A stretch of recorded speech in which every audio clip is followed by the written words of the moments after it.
CAPFAC 2023 Mission 250 Plus में today we will see day number 15. Okay, so I hope you people are watching regular watch, and definitely you will get advantage in both papers, paper 1 as well as paper 2. So first question of today is, in April 2023, Prime Minister Narendra Modi launched International Big Cat Alliance to save how many big cat species? सो यदि आप देखो big cat species जो हैं तो उसका तो इन्होंने launch किया ये मैसूरू में, कर्नाटका में, और उसी टाइम उन्होंने देखोगे कि सो टाइगर सेंसस है उस पर आपका नेक्स्ट क्वेश्चन बाद में क्वेश्चन आएगा इसमें। सो ये लॉन्च किया गया अप्रैल में आपका 2023 में 9 अप्रैल को। सो उसमें से कितने कैट को बिग कैट यानी 7 में से कौन से हैं? तो वो टाइगर आपके हैं, लेपर्ड हैं, जगुआर हैं, लायन है, स्नो लेपर्ड है, प्यूमा एंड चीता। फॉर्चुनेटली जो भी आपके पास ये सारे जो हैं अभी पाए जा रहे हैं, एक्चुअल में चीता हमारे पास इंस्टिंक्ट हो गए थे तो चीता हमने मंगाया, लेकिन ये अभी प्रॉब्लम में चल रहा है। बट एनीवे इन सारे को ये करने का प्रोविजन है, और इंडिया कोशिश कर रहा है कि जो कंट्री में ये स्पीसीज पाए जाते हैं या जहां स्कोप है तो उनको सबको एक साथ लाया जाए। और जो हमारा प्रोजेक्ट टाइगर है उसका भी आपका 50 ईयर्स ये कंप्लीट हो रहा है। ओके, सो ये इसके संबंध में तो बी इसका correct answer. Question number 2, consider the following statements with reference to Indian parliament. Indian parliament के संबंध में करार निम्नलिखित कथन पे विचार करना है। A special motion is a procedure available to a member of parliament who wishes to mention a matter of public importance in the house by reading out from the text not exceeding 250 words। तो ये special जो है कि कोई ऐसा important चीज है, कुछ चीज है जो पब्लिक इंपॉर्टेंस का है और उसको स्पेशल कोई ऐसा स्कोप नहीं मिल रहा है, तो वो स्पेशल मोशन के तहत जो है वो कर सकता है, मेंबर जो है प्रेजेंट कर सकते हैं। तो फर्स्ट सही है। Short notice question is a question related to a matter of urgent public importance asked for oral answer by a member of parliament। जो शॉर्ट नोटिस होते हैं यानी कि लेस देन 10 डेज आप ये उसके लिए लेस देन 10 डेज का नोटिस होता है, तो उसमें से अर्जेंट जो मैटर है उसको विदाउट एक तरह से लिखित फॉर्म में आप राइटिंग में उसके रिप्लाई नहीं चाहते हो, बट ओरल रिप्लाई मिनिस्टर आपको देते हैं। तो ये दोनों स्टेटमेंट चाहिए, तो सी इसका करेक्ट आंसर है। नेक्स्ट, जूस मिशन ऑब्वियसली इसका फुल फॉर्म है, तो Jupiter ice moon explorer. Okay, तो ये जो है जुपिटर आइस मून एक्सप्लोरर ये है to explore Jupiter and its satellites. जो जुपिटर के सैटेलाइट्स हैं जैसे कैलिस्टो हैं, गैनीमेड हैं, यूरोपा हैं, इनको स्टडी करने के लिए। तो ये यूरोपियन स्पेस एजेंसी का है। ओके, यूरोपियन अंतरिक्ष एजेंसी का है, और इसका ये काम है कि जो आपका जो जुपिटर है, जुपिटर के अपना मैग्नेटिक जो ये मोशन उसका है, मैग्नेटिक इम्पैक्ट है, रेडिएशन है, प्लाज्मा है, इन्वायरमेंट है, एक्सेट्रा को स्टडी करना। तो सी इसका correct answer. Question number 4, which of the following became the first state in India to have a dedicated social audit law. Actually ये लॉ, ये जो है ये क्वेश्चन बहुत पुराना आपको लगेगा, लेकिन लेटेस्ट कुछ अपडेशन था इसमें से, इस वजह से ये क्वेश्चन डाला गया। अदरवाइज जो ये है पुराना है। तो इसने मेघालय ने क्या किया है कि Meghalaya society for social audit and transparency, वो एक न्यूज में था कि एटलीस्ट रूरल एरिया और हर जगह जो है तो एक जो social audit and transparency maintain रखा जाए। तो ये न्यूज में अभी था, तो इस वजह से इसको बताना चाहिए। तो सी इसका करेक्ट आंसर है। क्वेश्चन नंबर 5 है, the part of the human ear that converts the pressure variations associated with audible sound waves to electrical signal। तो ये कह रहा है कि मानव कान का उस हिस्से को क्या कहते हैं जो श्रव्य ध्वनि से संबद्ध दाव में होने वाले परिवर्तनों को विद्युत संकेतों में परिवर्तित करता है। तो देखो, ऑडिटरी नर्व जो है इंफॉर्मेशन को पास करता है ब्रेन में, तो ये नहीं है। नेक्स्ट आपका कॉकलिया इसका आंसर होगा। कॉकलिया का ये काम है कि जो भी ये एक्चुअल में फ्लूइड फील्ड होता है, इसमें फ्लूइड होता है, स्पाइरल शेप्ड होता है, और ये कैविटी जो है इनर ईयर में ये पाया जाता है। तो इसका यही आंसर है। ईयर ड्रम जो आपका है, ईयर ड्रम एक तरह से सेपरेट करता है outer ear to middle ear. Ear के डिफरेंट पार्ट्स हैं, तो जैसे ये कॉकलिया जो है इनर आपका ईयर में पाया जाता है, लेकिन ईयर ड्रम जो है वो आउटर ईयर और मिडिल ईयर के बीच में रिलेशन स्टेब्लिश करता है। और जो आपका ये यूस्टेक की जो ट्यूब है, यूस्टेकियन ट्यूब, इसका क्या काम है यूस्टेकियन ट्यूब का? ये आपका जो कान में पानी वानी और ये सब भर जाता है उसको ये निकालना, उसको ड्रेन करना, और जो आपका डस्ट हो जाता है ये सब, जो उसको एक तरह से ये रोकने का ये काम करता है, ठीक है। सो ये आपका सॉरी सॉरी सॉरी ये ईयर ड्रम ये काम करता है। ये जो है आपका सॉरी जो ट्यूब है ये आपका क्या करता है कि फ्लूड, एक्स्ट्रा फ्लूड को ये करने का काम, ईयर ड्रम एक्चुअली डस्ट वगैरह को ये रोकने का काम करता है, ठीक है। तो इसका बी आंसर हो गया। नेक्स्ट है आपका question number 6, with reference to no confidence motion consider the following statements.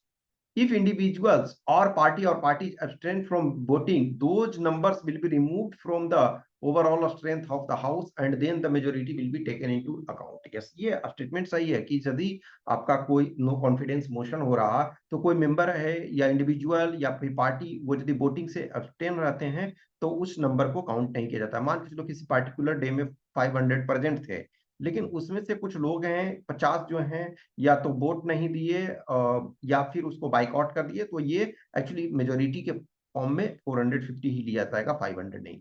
तो ये फर्स्ट सही है। No confidence motion can be moved by any member of parliament, no. एक तो है लोकसभा में पास ये किया जाएगा क्योंकि लोक राज्यसभा का उसमें कंट्रीब्यूशन नहीं है, और लोकसभा में भी अपोजिशन वाले में ये करेंगे, सरकार की तरफ से नो कॉन्फिडेंस मोशन अपने ही नहीं किया जाता है, तो ओनली वन सही। नेक्स्ट आपका question number 7, which of the following cities have not been included in Saptamokshapuri, यानी कि 7 लिबरेशन डेस्टिनेशन। तो ये मथुरा है, उज्जैन है, द्वारका है, प्रयागराज नहीं है, तो डी इसका आंसर हो जाएगा। इसमें और है, अयोध्या है, हरिद्वार है, काशी है, कांची है और उज्जैन है। ओके, और उज्जैन आपका ये हो गया, ठीक है, तो डी आपका नहीं है। नेक्स्ट आपका है प्रवाह पोर्टल। तो प्रवाह का ये मीनिंग ये होता है, एक्चुअली फुल फॉर्म यदि देखोगे तो platform for regulatory application validation and authentication. तो ये आपका जो है platform for regulatory application validation and authentication, ये सेबी नहीं, ये आरबीआई का है। तो फर्स्ट स्टेटमेंट गलत हो गया। The portal will provide time limit for making decisions on the applications और अप्रूवल्स रिक्वेस्टेड। आरबीआई को कुछ जो रिक्वेस्ट भेजा जाता है, कुछ अप्रूवल चाहिए तो उसको टाइमली वो करेगी। तो फर्स्ट स्टेटमेंट गलत है, सेकंड सही है, तो बी इसका करेक्ट आंसर है। नेक्स्ट क्वेश्चन नंबर, ये मैंने 9 बोला था कि जो फर्स्ट आपका क्वेश्चन है तो उसके आधार वो एक और क्वेश्चन ऐसा मिलेगा आपको। तो ये है, according to the status of tiger report release in April 2023, India tiger count increase from 2967 in 2018 to 3380 in 2022। No, actually 3167, तो 200 का इंक्रीमेंट हुआ, तो ये पहला गलत है। इंडिया होस्ट ओनली 75%, ये कह सकते हो कि जो भारत में 75% पॉपुलेशन टाइगर का रहता है जो फॉरेस्ट में है, तो ये सही है। The western Ghat showed a significant decline in number from 981 in 2018 to 824। तो वेस्टर्न घाट में डिक्लाइन हुआ। एक्चुअल में देखा जाए तो इसके पहले काफी इंक्रीज हुआ था, और इधर उस लेवल में इंक्रीज ना होने का कारण है कि यहाँ वेस्टर्न घाट में डिक्लाइन हुआ। तो 2 और 3 सही है, फर्स्ट गलत है, तो चूंकि गलत इसमें कह रहा है, इनकरेक्ट कौन सा है, तो ए इसमें आंसर हो जाएगा। नेक्स्ट क्वेश्चन नंबर 10 है, which of the which is the rank of India in 2022 corruption perception index। तो इसमें से इंडिया का रैंक जो है 85 है। टोटल जो 180 कंट्री के ये किए जाते हैं, और ये ट्रांसपेरेंसी इंटरनेशनल करता है, तो करप्शन परसेप्शन इंडेक्स में इंडिया का 85 रैंक है। जो लिस्ट करप्ट है वो डेनमार्क है, मोस्ट करप्ट जो है सोमालिया है, तो ये आपका डी हो गया। Question number 11, in the context of fundamental rights given in the Constitution of India, consider the following statements. Fundamental rights cannot be taken away by an ordinary law enacted by the legislature। सही है। इसके लिए आप कोई भी fundamental rights के लिए जाने के लिए आर्टिकल 368 के तहत जो कॉन्स्टिट्यूशनल अमेंडमेंट एक्ट है वो उसके तहत होना चाहिए, तो अदरवाइज ओके वो वैलिड नहीं होगा। तो ये आपका सही है first. Fundamental rights are limitation over legislative power. Yes, fundamental right limitation है कि ये आपका लिमिट करता है। Fundamental rights do not need any legislation to make them enforceable. ये कुछ fundamental rights, some fundamental rights require a special law. For example यदि देखो article 21A, article 21 right to education है। तो राइट टू एजुकेशन के तहत जो आपको चाहिए कि इसमें से अलग से कानून आपको बनाना, तभी आप उसके लिए प्रोविजंस करोगे तब ना। या फिर फॉर एग्जांपल आर्टिकल 17 है अनटचेबिलिटी, तो उसमें आपको स्पेशल प्रोविजंस चाहिए। ओके, कुछ कुछ जगह जैसे आर्टिकल 19 वगैरह में भी कभी कभी स्पेशल प्रोविजंस वगैरह ये किए जाते हैं। तो ये आपका 1 और 2 सही है, 3 जो है वो गलत है। ओके, इसमें से कभी कभी रिक्वायरमेंट होता है। Next question number 12, consider the following statements about Guru Tegh Bahadur ji. he was the 9th guru of in Sikh tradition। Sikh में टोटल 10 गुरु हुए, लिविंग 10 गुरु, और जो एक तरह से पर्सन, और यानी कि लास्ट गुरु जो है गुरु ग्रंथ साहिब को माना जाता है कि अब गुरु ग्रंथ साहिब ही जो है एक तरह से इनके इटरनल गुरु है, अब नो फर्दर गुरु। तो 10 हुए, तो ये सही है, 9th ये थे। Recently for example 400th birth anniversary of him was celebrated for in form of 400th Prakash Parv. Actually ये पुराना है, बट चूंकि 400 ईयर्स कभी जब सेलिब्रेट किया जाता है तो उसको थोड़ा सा उसका इंपॉर्टेंस रहता है। तो ये टाइम ये पुराना है, लेकिन कुछ क्वेश्चंस थोड़े पुराने भी पूछ जाते हैं। He was killed in the battle of Karnal no. Actually कहा जाता है कि जो कश्मीरी पंडित और डिफरेंट लोगों को हेल्प करने के चलते जो औरंगजेब ने है इनको पकड़ लिया, और ये और उसके बाद चांदनी चौक में ये इनको बिहेड कर दिया गया। Okay, so first and second इसका सही है, तो ए इसका करेक्ट आंसर होगा।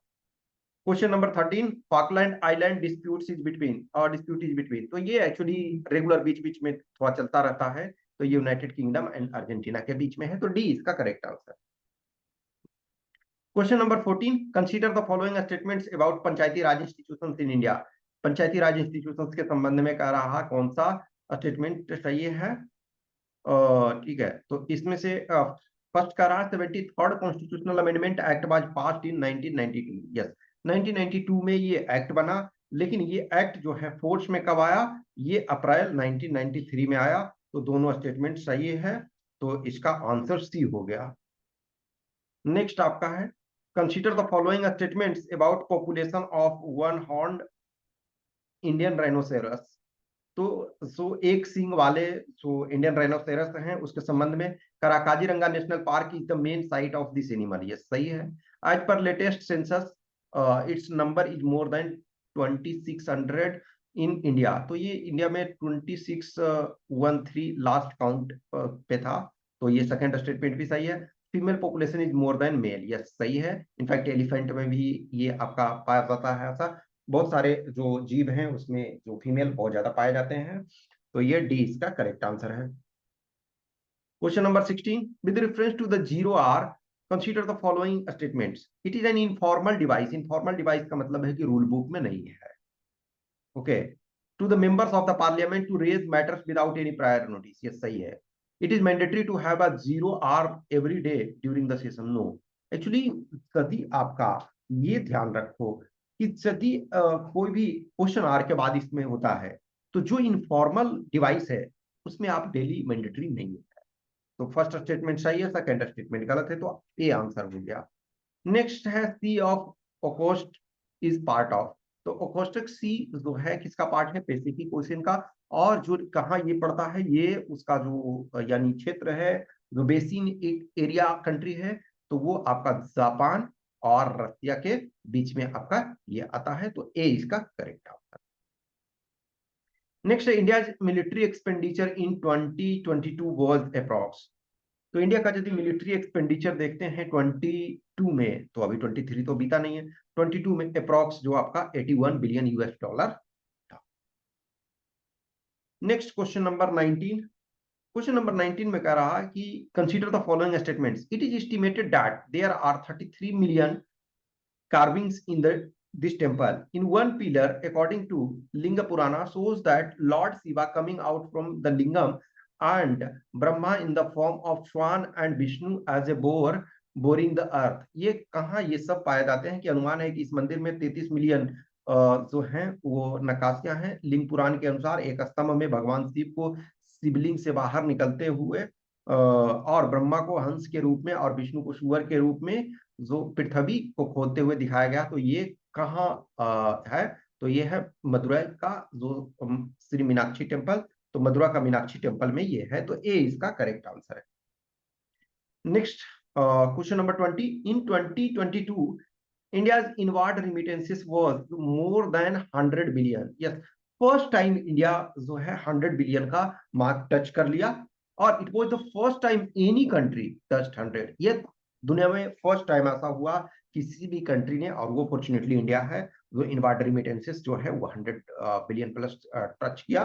तो ये आपका सी इसका करेक्ट स्टेटमेंट है। नेक्स्ट क्वेश्चन नंबर 1 का रहा कि $1 बी का मतलब होता है ए प्लस बी, और A at the rate B means A into B, A hash B means A minus B, और ए% B equal to A divided by B. अब इसमें से जो ये कह रहा है, तो अब देखो 7 इंटू, तो ये इसका मतलब मल्टीप्लाई है, तो 7 इंटू 4 कर दो।